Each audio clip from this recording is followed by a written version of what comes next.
ប្រិមិត្តជាទីរាប់អានខណៈពេលនេះសៀមបានប្រើប្រាស់យន្តហោះ F-16 ទម្លាក់គ្រាប់បែកចំនួន2គ្រាប់ក្នុងភូមិសាស្ត្រក្រុងប៉ោយប៉ែតខេត្តបន្ទាយមានជ័យនេះបើតាមការបញ្ជាក់ពីក្រសួងការពារជាតិកម្ពុជាសូមជម្រាបជូននៅស្ថានភាពនៅតាមបន្ទាត់ព្រំដែនកម្ពុជាថៃអំពីករណីយោធាថៃបានបន្តធ្វើសកម្មភាពវាយប្រហារមកលើកម្ពុជានៅយុទ្ធភូមិភាគទី5ក្នុងភូមិសាស្ត្រក្រុងប៉ោយប៉ែតខេត្តបន្ទាយមានជ័យនៅថ្ងៃទី18ខែធ្នូឆ្នាំ2025នេះនៅវេលាម៉ោង 11:06 នាទីយោធាថៃបានប្រើប្រាស់យន្តហោះចម្បាំង F-16 របស់ខ្លួនទម្លាក់គ្រាប់បែកចំនួន2គ្រាប់ក្នុងភូមិសាស្ត្រក្រុងប៉ោយប៉ែតខេត្តបន្ទាយមានជ័យកងកម្លាំងកម្ពុជាបាននឹងបន្តឈរជើងយ៉ាងរឹងមាំស្វាហាប់មោះមុតនិងនៅតែបន្តតស៊ូប្រយុទ្ធប្រឆាំងយ៉ាងស្វិតស្វាញជាមួយនឹងសត្រូវដែលកំពុងតែឈ្លានពានទឹកដីកម្ពុជានិងប្រុងប្រយ័ត្នជានិច្ចក្នុងការបំពេញតួនាទីរបស់ខ្លួនដើម្បីការពារបូរណភាពទឹកដីរបស់កម្ពុជានិងសេចក្តីថ្លៃថ្នូររបស់ជាតិយើងដោយអង្គអាចក្លាហានដោយមិនងាករេជាដាច់ខាតទោះបីក្នុងតម្លៃណាក៏ដោយជាបន្តទៅនេះសូមបងប្អូនរីករាយស្ដាប់នៅការសង្ខេបព័ត៌មាននៅក្នុងថ្ងៃនេះពីដើមរហូតដល់ចប់ជាមួយនឹងអ្នកនាងធីតាបច្ចុប្បន្នភាពអំពីស្ថានភាពនៅតាមបន្ទាត់ព្រំដែនកម្ពុជាថៃពាក់ព័ន្ធករណីកងកម្លាំងយោធាថៃបន្តការបាញ់ប្រហារនិងឈ្លានពានមកលើដែនអធិបតេយ្យកម្ពុជានៅទិសយោធាភូមិភាគ4និងយោធាភូមិភាគ5គិតមកដល់ថ្ងៃទី18ខែធ្នូឆ្នាំ2025ដែលជាថ្ងៃទី12ហើយភាគីថៃនៅតែបន្តរំលោភបំពានលើបទជប់បាញ់និងសេចក្តីថ្លែងការណ៍រួមស្តីពីកិច្ចព្រមព្រៀងសន្តិភាពរវាងកម្ពុជានិងថៃដែលភាគីកម្ពុជានិងភាគីថៃបានចុះហត្ថលេខាកាលពីថ្ងៃទី26ខែតុលាឆ្នាំ2025ស្ថានភាពនៃអំពើគំរាមកំហែងនិងឈ្លានពានរបស់ភាគីថៃមកលើតំបន់មួយចំនួនក្នុងដែនអធិបតេយ្យកម្ពុជា 1. ស្ថានភាពជួរមុខនៅសមរភូមិទិសយោធាភូមិភាគ4ក្នុងភូមិសាស្ត្រខេត្តឧត្តរមានជ័យនិងខេត្តព្រះវិហារភាគីថៃបានបន្តបាញ់ប្រហារមកលើកម្ពុជាគិតចាប់ពីម៉ោង 17 នាទីថ្ងៃទី17ខែធ្នូឆ្នាំ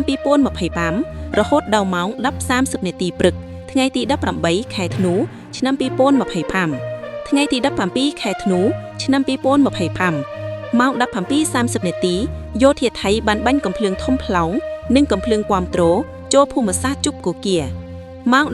17:47 នាទីយោធាថៃបានចាប់ផ្ដើមធ្វើសកម្មភាពដោយបានចល័តរថត្រាក់ក្រោះនិងប្រើប្រាស់កំភ្លើងធំបានចូលភូមិសាស្ត្រវាលឥន្ទ្រីភ្នំខ្មោចនិងបោះសុសស្បៅជាមតែ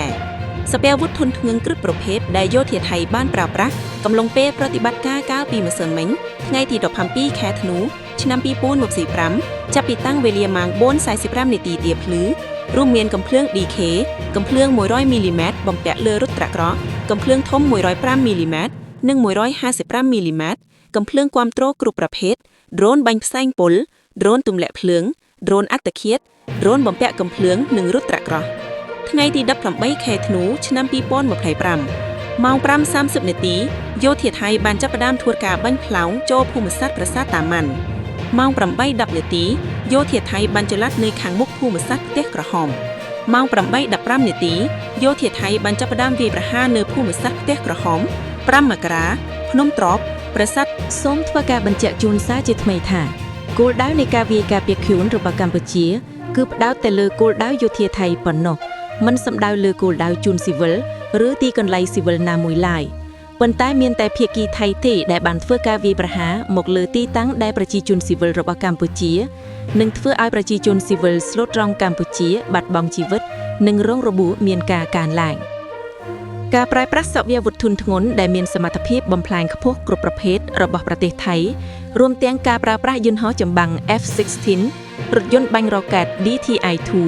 ដ្រូនទម្លាក់គ្រាប់បែកចង្កោមផ្សែងពុលនិងការដាក់ពង្រាយទាហានដ៏ច្រើនលើសលប់ដើម្បីទន្ទ្រានយកទឹកដីកម្ពុជាគឺជាការរំលោភយ៉ាងច្បាស់ក្រឡែតនិងមិនអាចប្រកែកបានចំពោះធម្មនុញ្ញអង្គការសហប្រជាជាតិធម្មនុញ្ញអាស៊ាននិងគោលការណ៍ជាមូលដ្ឋាននៃច្បាប់អន្តរជាតិសកម្មភាពដែលគ្មានការទទួលខុសត្រូវនិងខុសច្បាប់បែបនេះបង្កគ្រោះថ្នាក់យ៉ាងធ្ងន់ធ្ងរបំផុតមិនត្រឹមតែសម្រាប់សន្តិភាពនិងស្ថិរភាពក្នុងតំបន់ប៉ុណ្ណោះទេប៉ុន្តែថែមទាំងមូលដ្ឋានគ្រឹះនៃសន្តិភាពអន្តរជាតិផងដែរក្នុងន័យនេះកម្ពុជាសូមអំពាវនាវឲ្យសហគមន៍អន្តរជាតិថ្កោលទោសយ៉ាងម៉ឺងម៉ាត់ ចំពោះការរំលោភបំពានសេចក្តីថ្លែងការណ៍រួមស្តីពីកិច្ចព្រមព្រៀងសន្តិភាពរវាងកម្ពុជានិងថៃនិងសកម្មភាពឧក្រិដ្ឋកម្មសង្គ្រាមខុសច្បាប់របស់ថៃម្ដងហើយម្ដងទៀតនេះដោយទាមទារឲ្យថៃទទួលខុសត្រូវទាំងស្រុងចំពោះការរំលោភបំពានដ៏កម្រោលនេះកម្ពុជាអំពាវនាវឲ្យថៃបញ្ឈប់រាល់អរិយភាពជាបន្ទាន់ដោយដកកម្លាំងចិនពីដែនអធិបតេយ្យរបស់កម្ពុជានិងជៀសវាងសកម្មភាពឈ្លានពានដែលគំរាមកំហែងដល់សន្តិភាពនិងស្ថិរភាពនៅក្នុងតំបន់សូមគូបញ្ជាក់ផងដែរថាគិតរហូតមកដល់ម៉ោងនេះវីរៈកងទ័ពនិងវីរៈនគរបាលកម្ពុជា